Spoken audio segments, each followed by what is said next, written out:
HPV vaccine لگانے کے بعد کون سے اثرات آتے ہیں جسم کے اوپر؟ یہ کیا سمٹمز، کوئی بخار کا ہو جانا یا کس طرح کی کوئی بھی چیزیں جو آج کل آپ نے دیکھا ہے کہ بچیوں میں اگر لگ رہی ہیں تو کوئی وہ ظاہر کرتی ہیں علامات وغیرہ؟ دیکھیں، جب ویکسین ویسے ہی لگائی جاتی ہے EPI امیونائزیشن کے پروگرام کے تحت بچوں کو لگائی جاتی ہے، تو اس میں ہم دیکھتے ہیں کہ تھوڑی سی باڈی کے اندر امیونولوجیکل سمٹمز آتے ہیں. ان سمٹمز میں کیا ہو سکتا ہے کہ جسم میں درد آ سکتا ہے، تھوڑا سا بخار ہو سکتا ہے، اور ان ویلنس کی فیلنگز آ سکتی ہیں، لیکن یہ 24 سے 48 گھنٹے تک ہی ہوتی ہیں اور سمپل پیناڈول کی گولی سے یہ سیٹل ڈاؤن کر جاتی ہیں. HPV کی ویکسین کے ساتھ بھی یہ چیزیں آ سکتی ہیں، لیکن عمومی طور پہ ابھی تک ہم نے جن لوگوں میں بھی ویکسین انٹروڈیوس کروائی ہے یا جنہوں نے لی ہے ان میں ایسے کسی قسم کے سمٹمز دیکھے نہیں ہیں. لیکن اگر یہ آ بھی جائیں تو یہ کوئی خطرناک چیز نہیں ہے. بالکل. اچھا، ایک یہ چیز HPV ویکسین کے بعد آپ نے دیکھا ہوگا سوشل میڈیا کے اوپر بہت ساری کنٹروورسیز آ گئی ہیں ویکسین کے ریلیٹڈ، کہ لوگ کہتے ہیں کہ اس انفرٹیلیٹی کاز کر دے گی بچیوں کے اندر آگے جا کے، مطلب ان کی آگے لائف اس میں اسٹیجز پہ. تو کیا اس میں کتنی حقیقت ہے؟ یہ اس میں 0% بھی کوئی حقیقت نہیں ہے. میں آپ کو ماضی کی ہی کچھ مثالیں دے سکتی ہوں.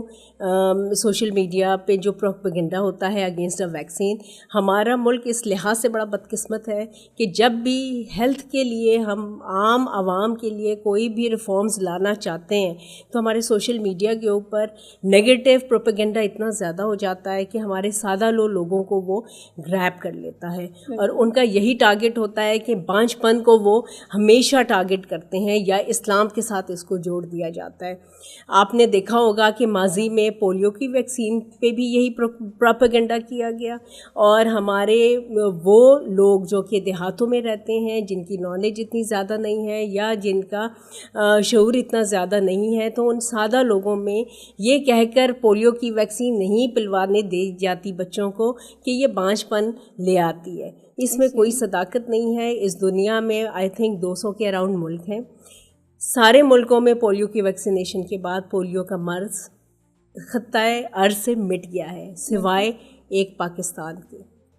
افغانستان میں بھی اب پولیو نہ ہونے کے برابر ہے. پوری دنیا میں جو ایک واحد ملک رہ گیا ہے جس میں پولیو کا مرض موجود ہے وہ ہے پاکستان. پاکستان میں ابھی تک ہر دوسرے روز، ہر ہفتے، ہر مہینے کہیں نہ کہیں سے یہ خبر آتی ہے کہ فلانی جگہ پہ پولیو کا وائرس پانی میں ملا ہوا دیکھا گیا ہے.